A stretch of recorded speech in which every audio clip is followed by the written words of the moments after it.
사도행전 5장 42절부터 6장 7절까지 말씀, 제가 한 절, 여러분들이 한 절 읽겠습니다. 그들이 날마다 성전에 있든지 집에 있든지 예수는 그리스도라고 가르치기와 전도하기를 그치지 아니하니라. 그때 제자들이 더 많아졌는데 힐라다가 유대인들이 자기의 과부들이 매일 구제에 가지고 그들과 사람을 많으니 12사도가 모든 제자를 불러 이르되 우리가 하나님의 말씀을 제쳐놓고 접대를 일삼는 것이 마땅하지 아니하니 형제들아 너희 가운데서 성령과 지혜가 충만하여 칭찬받는 사람을 일곱을 택하라. 우리가 이 일을 그들에게 맡기고 우리는 오로지 기도하는 일과 말씀 사역에 힘쓰리라 하니 온 무리가 이 말을 기뻐하여 믿음과 성령이 충만한 사람 스데반과 또 빌립과 프로로와 니가노와 시몬과 바메나와 유대교에 입교했던 안디옥 사람 누구를 택하여 사도들 앞에 세우니 사도들이 기도하고 그들에게 안수하니라. 하나님의 말씀이 점점 왕성하여 예루살렘에 있는 제자의 수가 더 심히 많아지고 허다한 제사장이 이후에 복종하니라. 아멘. 우리 교회에 이러한 성령 역사가 일어나길 원합니다. 아멘. 6장 7절의 말씀, 하나님의 말씀이 점점 왕성하여 제자의 수가 더 심히 많아지고 허다한 제사장의 무리도 이도에 복종하는 이러한 능력 있는 하나님의 성령 역사가 우리 교회와 우리의 모든 인생의 걸음 가운데 가득하기를 주님의 이름으로 간절히 축원합니다. 아멘. 오늘 말씀에 들어가기 전에 우리가 1장부터 5장까지를 조금 복귀했으면 좋겠는데요. 이제 6장으로 우리가 들어섰잖아요. 1장부터 5장까지 도대체 교회 안에 무슨 일들이 있었는가 한번 살펴보고, 자, 그리고 여기서 한번 우리가 질문해 볼 것은 뭐냐면, 자, 이게 우리에게 익숙하지 않은 단어지만 지금 우리가 다루고 있는 이 1장부터 시작된 이 허다한 무리가 모인 이 모습을 예루살렘 교회라고 합니다. 왜냐하면 예루살렘에만 모여 있었고 예루살렘 바깥으로 나가질 않았어요. 자, 그러면 이 예루살렘 교회에 자, 이제까지 5장까지 흔들림이 있었습니까? 없었죠, 그죠? 요동함이 있었던가요? 없었죠. 왜요? 왜 예루살렘 교회에는 흔들림과 요동함이 없었을까요? 왜 이들은 무너지지 않았고 그치지 않았고 포기하지 않았고 왜 무너지지 않았을까요? 우리의 인생 가운데 우리가 생각하는 건 뭐냐면, 나는 행복했으면 좋겠어, 나는 좀 만족하면서 살면서 좋겠어, 나는 좀 웃으면서 살면 좋겠어 라고 할 때, 여러분, 이것은 어디서부터 오냐면 외부적인 어려움이 찾아오지 않기 때문에 있는 것이 아니라, 내부적으로 문제가 생기지 않았기 때문에 찾아오는 것이 아니라 뭐로부터 오냐면, 제가 오늘 말씀의 제목을 이렇게 정했습니다. 하나님을 우선으로. 여러분, 우선순위가 바로 잡혀 있으면 우리가 하나님 한 분만으로 만족하는 신앙의 삶을 살 수 있어요. 예루살렘 교회가 왜 그동안 흔들림과 요동함이 없었다고요? 외부적인 환경에 어려움이 없어서? 아니죠. 좀 전까지도 채찍 맞고 놓아줬다니까요. 그전에는 옥에 갇혔다가 나왔다니까요. 외부적으로 지금 핍박과 박해가 엄청나게 많고 7장 끝에 들어가면 무슨 일이 일어나냐면, 지금 성령이 충만한 사람 집사님 중에 누굴 세웠냐면 스데반을 세웠는데, 이 스데반이 돌에 맞아 죽습니다. 순교당하죠. 외부적인 상황은 절대 좋은 적이 없어요, 지금 교회가. 그런데 외부적인 것으로 흔들리질 않는단 말이죠. 그러면 또 한편으로 예루살렘 교회는 내부적인 문제가 없었나요? 사도행전 5장에 들어서면서 아나니아와 삽비라 사건이 일어납니다. 박해와 핍박으로 인해서가 아니라 하나님이 그 자리에서 치심으로 한 집사부부는 아니죠. 집사는 나중에 세워지니까 한 믿음 좋다고 여겨졌던 부부가 그 자리에 죽어요. 한날에. 그런데 이 내부적인 문제에서도 교회는 오히려 더 견고해지고, 오히려 더 하나가 되어지고, 오히려 더 놀라운 하나님의 역사가 일어나기 시작한 거죠. 그러니까 우리는 어떻게 흔들림이 없는 요동함이 없는 신앙생활을 살 거냐라고 할 때에 우리의 우선순위를 점검할 필요가 있습니다. 자, 누가 최우선이어야 됩니까? 하나님이 최우선이어야 돼요. 오늘 말씀에 보면요, 자, 6장에 들어서면서부터 한 번도 요동하거나 흔들리지 않았던 교회가 이제 갑자기 그냥 걷잡을 수 없이, 자, 1절 말씀, 자, 6장 1절 말씀 한번 읽어보겠습니다. 시작. 그때 제자들이 더 많아졌는데 헬라파 유대인들이 자기의 과부들이 매일의 구제에 빠짐으로 히브리파 사람을 원망하니. 아멘. 자, 우리에게 익숙하지 않은 단어들이 좀 지금 나옵니다. 자, 보세요. 먼저 헬라파라는 것과 히브리파라는 것에 대한 좀 정리가 필요한데요.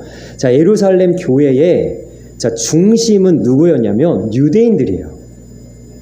예수님의 제자도 다 유대인이고 예수님도 사실은 유대인이고, 그러니까 복음이 맨 처음에 시작돼서 전파되었을 때 교회의 중심적인 역할은 누가 있냐면 유대인들이 하는 거죠. 그런데 여기서 물론 다 유대인이긴 하지만 우리가 좀 더 넓은 의미로 이거 그리스도인이라고 좀 표현을 해봅시다. 그리스도인이라고 표현을 해보면, 자, 히브리파 사람은 누구냐면 이스라엘 땅의 뿌리를 받고 그 갈릴리, 그 유대 지역에 살고 있는 그리스도인들, 그러니까 본토의 사람들이죠. 자, 그런데 이 교회가 믿는 자의 수가 많아지니까 어떤 일이 생기냐면 주변에 있었던 유대가 아닌 사방에 흩어져 있는 이국 땅에 있었던 그 그리스도인들도 이 예루살렘 교회에 모여들기 시작하는 거예요. 자, 이 사람들을 뭐라고 해요? 헬라파라고 하는 거예요. 그러니까 이건 언어적인 겁니다. 자, 히브리파는 뭐예요? 그 아브라함의 후손을 히브리파라고 하죠. 히브리어라는 것을 중심으로 해서 이렇게 살고 있는 사람들. 그런데 여기서 헬라파 유대인들은 뭐냐면 요즘으로 얘기하면 만국 공통어, 영어를 쓰는 사람이 헬라어가 만국 공통어였거든요. 그러니까 이국 땅에서 헬라어를 주로 쓰던 헬라파 사람들, 세계 전역에 흩어졌던 사람들이 모였는데, 자, 어떤 일이 벌어졌냐? 교회의 중요한 사역 중에 하나가 구제였단 말이에요.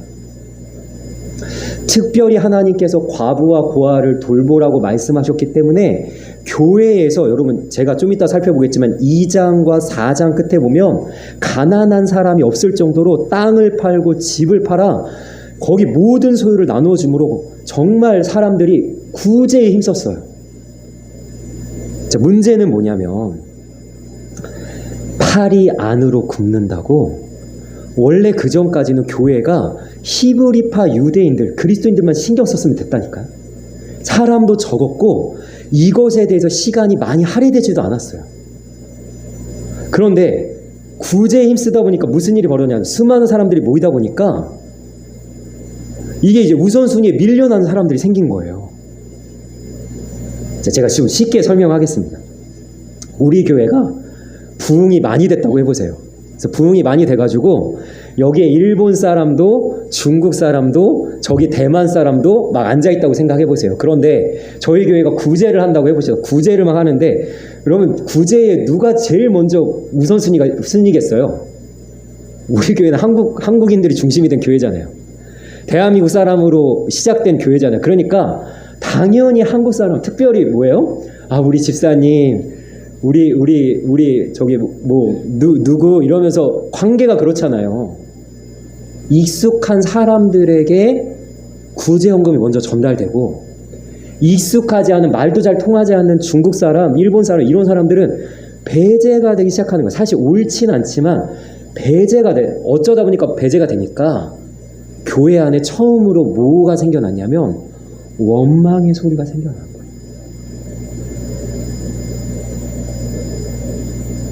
이게 그동안 흔들림이 없었던 예루살렘 교회를 지금 뒤흔들고 있는 거예요.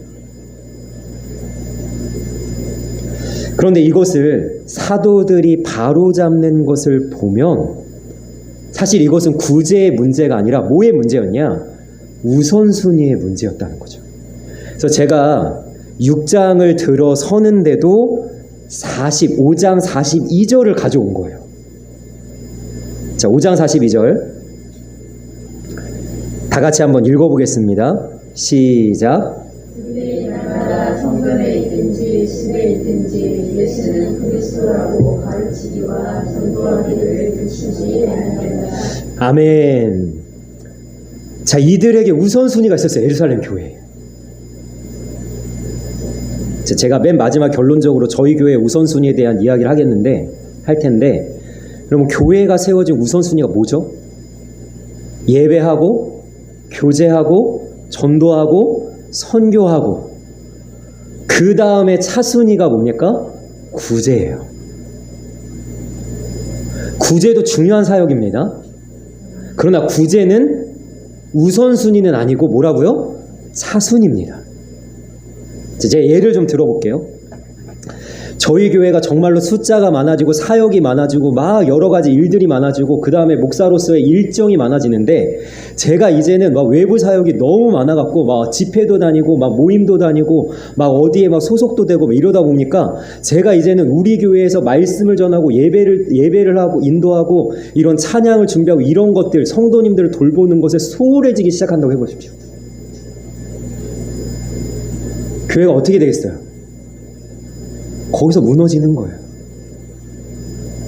그러니까 사도들이 우선순위를 분명하게 정해서 이 우선순위로 첫 번째로 일할 때는 문제가 없는데, 자, 5장 42절에서 6장 1절로 오면서 무슨 일이 벌어졌냐면, 이제는 가르치기와 전도하기는 뒤로 밀려나고 뭐가 우선이 됐어요? 구제가 우선이 된 거예요. 왜? 사람이 너무 많아졌으니까. 자, 그래서 이것을 어떻게 바로잡냐면, 보세요. 자, 6장 2절 말씀. 6장 2절 말씀 다 같이 읽겠습니다. 시작. 열두 사도가 모든 제자를 불러 이르되 우리가 하나님의 말씀을 제쳐놓고 접대를 일삼는 것이 마땅하지 아니하니. 아멘. 어느샌가 하나님의 말씀으로 전도하고 가르치기는 이제 제쳐진 거예요. 그리고 뭐를 일삼고 있어요 지금? 접대라고 돼. 이 접대가 참 저는 좀 안타깝습니다. 이거를 조금 더 고급스러운 단어로 좀 번역을 하셨으면 어땠을까? 이게 저한테도 와닿지 않고요. 이 접대라는 단어 사실 굉장히 이렇게 좀 저급한 단어잖아요. 성경에서 쓰기에는 조금 부적절한 단어는 아닌가 이런 생각이 들긴 하는데, 제가 가지고 있는 성경을 이 접대를 해놓고 주석을 달아놨는데 뭐라고 달아놨냐면 재정출납이라고 달아놨어요. 그리고 재정출납이라는 단어도 조금 어렵기 때문에 제가 좀 전까지 이야기했던 구제라고 이야기하시면 너무 좋을 것 같아요. 구제.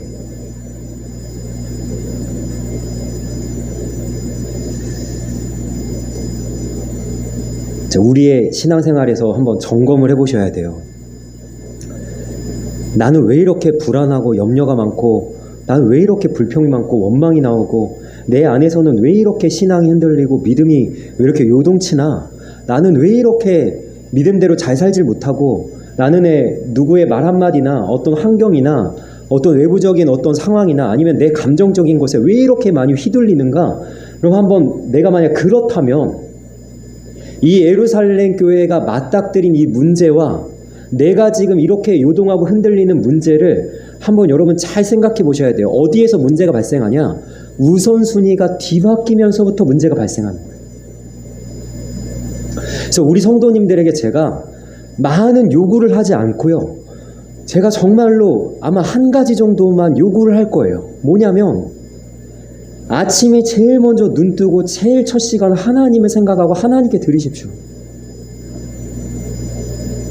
하나님께 고백하십시오.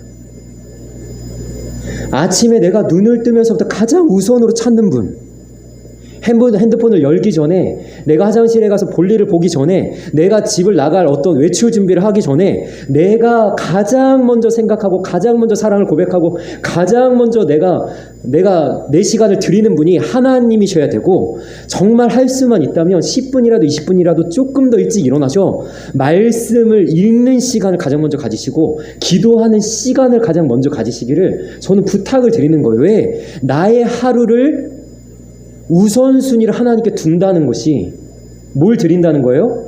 나의 하루 전체를 하나님께 드리는 거예요. 여러분, 사랑하면 그 사람만 생각나잖아요. 그죠? 누가 강요하지 않고 너 이 사람 먼저 생각하면 돈 줄 거야 이래가지고 생각하는 게 아니라, 그냥 내가 억지로 막 그냥 생각하는 게 아니라, 내가 하나님 사랑하면 그냥 눈 뜨면서부터 하나님 생각하잖아요. 하루 종일 하나님 생각하잖아요. 일하면서도, 학교 가 있으면서도, 친구들 만나면서도 어떤 시간을 보내면 하나님 생각하잖아요. 우리의 우선순위가 말씀과 기도라는 하나님을 만나는 시간으로 바로 잡혀 있을 때는 여러분, 외부적인 거, 내면적인 거 여러분 아무 상관없어요. 그냥 나는 굳건하게 서 있어요. 우선순위가 바로 잡혀 있으니까. 하나님이 나를 붙들고 계시니까. 그런데 어느 순간 오늘 말씀에 뭐라고 얘기해요? 말씀을 제쳐놓고, 하나님을 최우선으로 두지 않고 하나님을 제쳐놓고 다른 것에 신경 쓰고 다른 것에 마음 쓰고 다른 것에 더 마음을 많이 두다 보면 어떤 일이 생겨요? 이런 일이 생기는 거예요. 요동하고 흔들리는 이런 일이 생기는 거예요. 그러면 오늘 말씀을 우리가 살펴보면서, 자, 그동안 왜 예루살렘 교회가 흔들림과 요동함이 없었나 한번 보십시오. 제가 쭉 한번 우리 읽어봅시다. 사도행전 2장 쭉 42절부터 45절까지 한번 읽어보겠습니다. 시작. 이들이 사도의 가르침을 받아 서로 교제하고 떡을 떼며 오로지 기도하기를 힘쓰니라. 사람마다 두려워하는데 사도들로 말미암아 기사와 표적이 많이 일어나니 믿는 사람이 다 함께 있어 모든 물건을 서로 통용하고 또 재산과 소유를 팔아 각 사람의 필요를 따라 나눠주며. 아멘. 자, 사도행전 2장에 오순절날 성령이 임하시고 예루살렘 교회가 드디어 세워졌을 때, 자, 여기서 우선순위를 이야기하는 거예요. 먼저 뭘 했냐? 기도하기를 힘쓰니라. 뭐 했어요? 그리고 가르침을 받아. 여기서 가르친 건 뭘까요? 하나님의 말씀. 그리고 그 다음으로 중요한 거, 말씀과 기도 다음으로 중요한 거, 떡을 떼며 교제하는 거예요. 그러고 나서 무슨 일이 일어나니까 표적과 기사가 일어나기 시작하는 것이 우선순위인데, 자, 이 일 때문에 자연스럽게 벌어지는 게 구제였다는 거예요. 믿는 사람이 서로 물건을 통용하고 각 사람 필요를 따라 나눠주며, 분명한 우선순위가 있었다는 거죠. 근데 6장은 지금 문제가 뭐예요? 44절과 45절에 있었던 구제가 42절과 43절에 있었던 말씀과 표적이라는 것보다 앞서니까, 그럼 우선순위가 뒤죽박죽 되니까 문제가 생기죠. 자, 4장으로 한번 가봅시다. 사도행전 4장 한번 읽어보겠습니다. 시작. 빌기를 다음에 모인 곳이 진동하더니 무리가 다 성령이 충만하여 담대히 하나님의 말씀을 전하니라. 믿는 무리가 한 마음과 한 뜻이 되어 모든 물건을 서로 통용하고 자기 재물을 조금이라도 자기 것이라 하는 이가 하나도 없더라. 사도들이 큰 권능으로 주 예수의 부활을 증언하니 무리가 큰 은혜를 여기까지만 읽을게요. 33절까지만 보세요. 성령이 충만하여 담대히 하나님의 말씀을 전하는 것이 우선이에요. 그 다음에 한마음과 한 뜻이 되어 물건을 통용하는 거예요. 구제가 그 다음이에요. 자, 그러면 우리가 왜 우선순위가 분명한 신앙의 삶을 살아야 되냐? 왜 말씀과 기도를 최우선으로 두고 하나님을 우선으로 두고 살아야 되냐? 예수님이 그렇게 사셨기 때문입니다. 누가복음 21장으로 가봅시다. 제가 읽어드리겠습니다. 예수께서 낮에는 성전에서 가르치시고 밤에는 나가 감람이라는 산에서 쉬시니. 아멘. 여러분, 제가 이 말씀이 너무 이게 감동이 됐어요. 왜냐하면 예수님이요, 낮에는, 그러니까 일할 수 있을 때는 뭐 하셨냐면 말씀만 가르치시는 거예요. 얼마나 열심히 하셨는지 몰라요. 그런데 말씀만 가르치시는 것이 아니라 어떻게 하셨습니까? 병든 자, 귀신 들린 자, 예수님 앞에 각색 그 어려움을 당하는 자가 예수님 앞에 올 때 예수님께서 다 고치시고 귀신을 다 쫓아내시는 사역을 하시죠. 자, 그리고 밤에는 뭐 하셨다 그래요? 산에서 쉬셨다고 하는데 우리는 다 알죠? 예수님이 밤에 왜 굳이 산에 가셨을까요? 쉬신 것만 아니라 뭐 하셨어요? 기도하신 거예요. 그러니까 낮에는 말씀 가르치시고 밤에는 기도하시고, 낮에는 말씀 가르치시고 밤에는 기도하시고. 그러면서 제가 이 말씀을 보면서 제 성경을 읽다가 잠시 멈춰서서 하나님, 저도 이 삶을 살기 원합니다. 말씀 전하고 기도하고, 말씀 전하고 기도하고, 예수님처럼 성실하게 하나님의 뜻을 이루며 영혼들을 살리며 이렇게 교회를 세워나가는 아름다운 주님의 사역을 감당하게 하여 주옵소서. 기도가 되더라고요. 그래서 사도행전 1장에 보면요, 예수님이 승천하신 후에 제자들에게 이렇게 부탁을 하시죠. 너희들은 약속하신 곳을 기다리라. 자, 한번 읽어보겠습니다. 시작. 여자들과 예수의 어머니 마리아와 예수의 아우들과 더불어 마음을 같이하여 오로지 기도에 힘쓰더라. 아멘. 자, 그러니까 기도에 힘쓰는 거예요. 오로지 이것에 최우선순위를 두는 거예요. 그리고 예수님께서 우리에게 이런 부탁의 말씀을 하셨죠. 마태복음 28장입니다. 우리가 너무나 잘 알고 있는 말씀 같이 읽습니다. 시작. 그러므로 너희는 가서 모든 민족을 제자로 삼아 아버지와 아들과 성령의 이름으로 세례를 베풀고 내가 너희에게 분부한 모든 것을 가르쳐 지키게 하라. 볼지어다 내가 세상 끝날까지 너희와 항상 함께 있으리라 하시니라. 아멘. 자, 그래서 우리에게 가르치라고 말씀하신 거예요. 그리고 예수님은 몸소 보여주신 거예요. 기도하시는 모습. 그러니까 하나님을 최우선으로 두는 삶을, 우선순위를 바로 두는 삶을 주님이 우리에게 요구하실 때, 자, 오늘 말씀을 우리가 본문의 말씀을 살펴볼 때 중요한 부분이 하나 있습니다. 그게 뭔지 아세요? 사도들이 야, 이제 우선순위를 바꾸자 작정을 한 게 아니에요.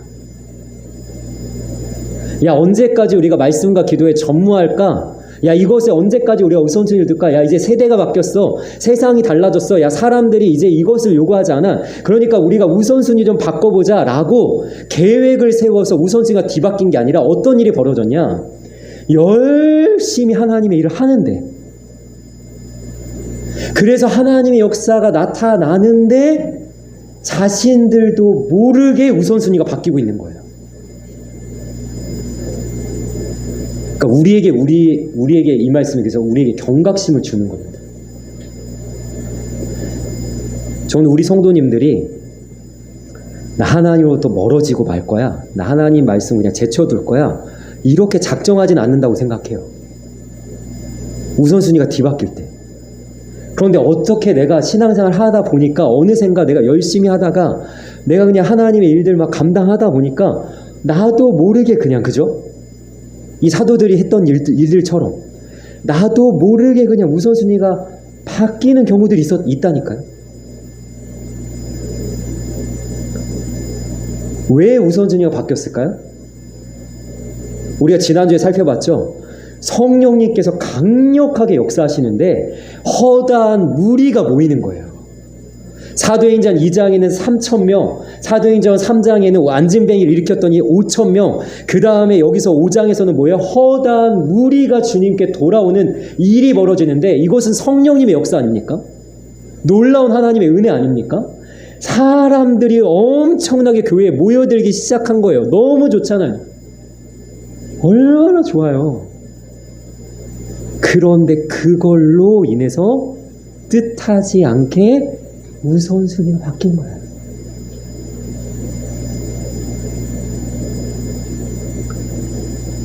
우리가 만약에 미국에 간다고 해봅시다. 자, 내가 비행기를 조종하고 있다고 한번 상상을 해보세요. 비행기를 조종하고 있는데 나는 분명히 미국이라는 좌표를 찍고 출발을 해가지고 가고 있어요. 가고 있는데 내가 저기 알래스카에 도착을 했다고 생각해보세요. 여러분 뭐가 잘못됐을까요? 여기서 출발할 때 0.001도 내가 틀어진 게 내 도착지를 바꿔버리는 거예요. 자, 여러분 기장들이 비행기를 조종하면서 뭘 하는지 아세요? 관제탑과 계속 이야기를 하면서 기후를 살피고 바람의 방향을 살피고 그 다음에 자기들이 맞닥뜨리는 상황을 다 살펴서 어떻게 하냐면 미국이라는 목적지에 정확하게 도착하기 위해서 어떻게 하냐면 자기의 좌표를 계속해서 조정을 하는 거예요. 그래서 우리가 너무나 당연하게 비행기를 타고 목적지에 도착하지만 비행기 조종사는요 끊임없는 목표를 향해서 계속된 조정을 통해서 우리를 안전하게 목적지에 도착하게 하는 거예요. 마찬가지예요. 우리의 신앙생활에서 우선순위가 바뀌지 않기 위해서 어떻게 해야 되냐면 계속해서 하나님과 나 사이에 이런 교류를 통해서 좌표를 계속해서 조정하셔야 돼요. 왜냐하면 우리의 삶에 풍랑이 불어오거든요. 우리의 내면에 갈등이 일어나거든요. 우리의 삶에 여러 가지 일들이 벌어지거든요. 그런데 이 좌표를 조정하지 않으면 어떻게 돼요? 나는 열심히 한다고 했어요. 비행사가 조정 열심히 했다니까요. 비행기 조정 안 한 거 아니에요. 운전대 놓은 거 아니에요. 열심히 살았다니까요. 그러나 도착지가 엉뚱한 곳이 되는 거예요. 내가 첫 번째로 하나님을 두지 않고 내 우선순위를 하나님의 말씀을 기도에 두지 않으면 나도 모르는 사이에 그러면서 뭐라 그래요? 나 열심히 했는데요? 하나님 하라고 하는 거 했는데요? 나 순종하면서 살았는데요? 내 예수님 따라갔는데요? 사도들도 그랬다니까요.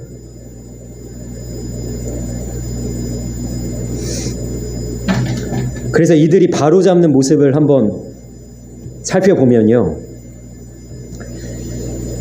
자, 보세요. 6장 3절과 4절 6장 3절과 4절 말씀 다 같이 읽겠습니다. 시작. 형제들아 너희 가운데서 성령과 지혜가 충만하여 칭찬받는 사람 7을 택하라. 우리가 이 일을 그들에게 맡기고 우리는 오로지 기도하는 일과 말씀 사역에 힘쓰리라 하니 아멘. 자, 그래서 사도들이 구제를 내려놓는 거예요. 구제 때문에 말씀 사역에 힘쓰질 못했기 때문에 우선순위가 뒤바뀌었기 때문에 구제를 내려놓는 거예요. 이제 사도들의 역할, 본분에 충실해야 되겠다. 그래서 제가 질문을 좀 하겠습니다. 여러분 성도의 본분이 뭘까요? 제가 말씀을 드립니다. 여러분들은 학생이기 이전에 성도고 어떤 회사원이기 전에 성도이고 그리고 내가 어떤 기관을 운영하는 운영자이기 이전에 여러분들 성도입니다. 저도 마찬가지예요. 저도 아빠라는 정체성이 있고요. 남편이라는 정체성이 있어요. 세상에서 가지고 있는 정체성이 있습니다. 그러나 저는 우선 뭐예요? 목사이기 이전에 성도죠. 그러면 성도의 본분은 뭐예요? 말씀과 기도라니까요.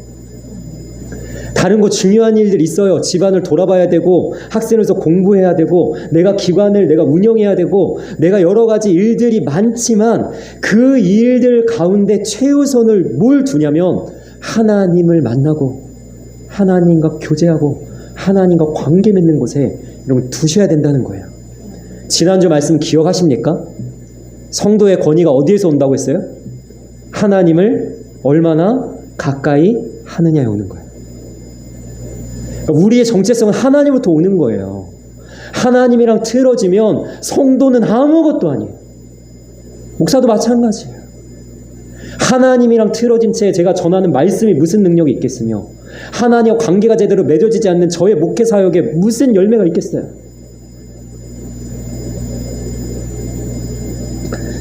그래서 이 사도들은요 너무 잘하고 있어요. 지금 제가 좀 전에 얘기했죠. 비행기가 계속해서 좌표를 조정하듯이 이 사도들이 잘못됨을 깨닫고 어떻게 해요? 다시 조정하는 거예요. 자, 그 결과가 어떻게 됩니까? 6장 7절 말씀, 하나님께서 이것을 인정하시는 거예요.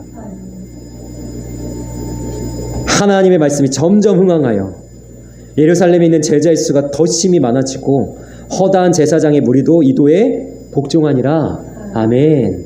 그리고 저는요, 우리 교회에 이런 모습이 있기를 소망합니다. 우리의 교회가 일꾼으로 세워져서 이 하나님의 일이 분담되어지기를 원해요. 사도들이 다 감당할 수가 없어요. 어떻게 다 감당합니까? 사람들이 이렇게 많아지는데, 교회 사역들이 있는데 마찬가지예요. 이 교회도 사실 많은 일을, 물론 제가 지금 감당할 만하고 그만한 지금 이제 규모이기 때문에 제가 감당하지만 조금씩 분담하는 일들이 있었으면 좋겠습니다. 이 집사들이 어떻게 해요? 성령이 충만하여서 정말 하나님이 택한 사람들이 세워져서, 일꾼들이 세워져서 어떻게 합니까? 사도들의 일들을 사도들이요, 당신들은 말씀의 사역과 기도하는 것에만 전념하십시오. 이 구제, 차순이 그것은 내가 감당하겠습니다. 이런 아름다운 동역과 이런 교제와 이런 함께 세워짐의 역사가 우리 교회에 있어서, 제가 말씀을 전하면서 좀 이런 축원을 드렸죠. 우리 교회가 말씀이 점점 왕성하고 제자 수가 더 심히 많아지고 하나님의 말씀에 사람들이 굴복되어지고 복종되어지는 능력의 역사가 가득 일어나기를 주님의 이름으로 간절히 소망합니다. 아멘. 그러면 제가 이제 결론적으로 이 말씀을 좀 나누고 싶어요. 그럼 우리 교회의 우선순위는 뭘까요? 골로새서 1장입니다. 한번 읽어보겠습니다. 시작. 우리가 그를 전파하여 각 사람을 권하고 모든 지혜로 각 사람을 가르치는 각 사람을 그리스도 안에서 완전한 자로 세우려 하니 이를 위하여 나도 내 속에서 능력으로 역사하시는 이의 역사를 따라 힘을 다하여 수고하노라. 아멘. 자, 우리 교회와 우리의 삶의 목적을 하나님 이렇게 말씀하시는 거예요. 각 사람을 권하고, 이거 가르친다는 거죠. 각 사람을 그리스도 안에서 완전한 자로 세우기 위해서. 제가 좀 전에 3층에 할머니가 이렇게 우리 교회 와서 함께 예배하고 그 영혼이 구원되기를 함께 기도해달라고 했을 때, 여러분 이게 이거예요. 각 사람이 구원받는 것. 그 다음에 여기 지금 우리 교회에 있는 우리 한 영혼이 그리스도 안에서 완전한 자로 세워지기 위해서. 제가요, 나는 왜 이렇게 열심히 뭘 하지? 왜 열심히 이렇게 내 말씀과 기도를 하려고 애쓰고 예배를 준비하고 이걸 하지? 열심히 하는 목적을 제가 이 말씀 가운데 발견한 거예요. 아, 내가 이걸 위해서 이렇게 하는구나. 제가 핸드폰에 이걸 이렇게 저장해 놨어요. 일을 다하여 힘을 다하여 수고하노라. 이걸 줄여가지고 이힘수. 제가 머릿속에 계속 이렇게 누구 이름 같죠? 이힘수. 계속 하나님, 내가 일을 위하여 힘을 다하여 수고합니다. 내가 일을 위하여 힘을 다하여 수고합니다. 그래서 우리 교회가, 우리 성도님들이 이렇게 각 사람으로 그리스도 안에서 완전한 자로 세워지길, 그래서 또 누군가를 그렇게 세워가는 일에 우리가 힘을 다하여 수고하는 하나님의 사람이 되기를, 이 목적을 위해, 이 우선순위를 위해 달려나가 많은 열매와 하나님의 역사를 경험하는 귀한 교회가 되어지기를 주님의 이름으로 간절히 소망하며 주님의 이름으로 축원합니다. 아멘. 기도하겠습니다. 살아계신 하나님, 오늘 이 말씀을 통해서 우리의 우선순위를 점검하기를 원합니다. 내가 하나님의 말씀과 기도에 가장 최우선을 두고 있는지, 내가 하나님을 만나고 하나님을 찾고 하나님을 경외하는 것에 나의 가장 최고의 목적을 두고 있는지 우리 자신을 한번 점검하게 하시고, 혹시 이것에서 우리가 벗어나고 빗나가서 하나님 어긋나 있다면 이 사도들이 했던 것처럼 다시금 제자리로 돌이키고 우리의 우선순위를 바로 잡아 하나님 외부적인 어떠한 일들에도 또 내면적인 어떠한 문제 속에서도 흔들리지 않고 요동치 않는 그러한 교회로 우리의 각 사람이 세워질 수 있도록 주님께서 인도하여 주옵소서. 이를 위하여서 힘을 다하여 수고할 때에 우리 교회에도 이 초대교회에 일어났던 놀라운 하나님의 역사가 일어나 하나님의 말씀이 흥왕되어지고 믿는 자의 수가 더하여지는 놀라운 하나님의 은혜가 넘칠 수 있도록 주님께서 우리의 교회를 붙잡아 주옵소서. 감사하며 예수님의 이름으로 기도합니다. 아멘.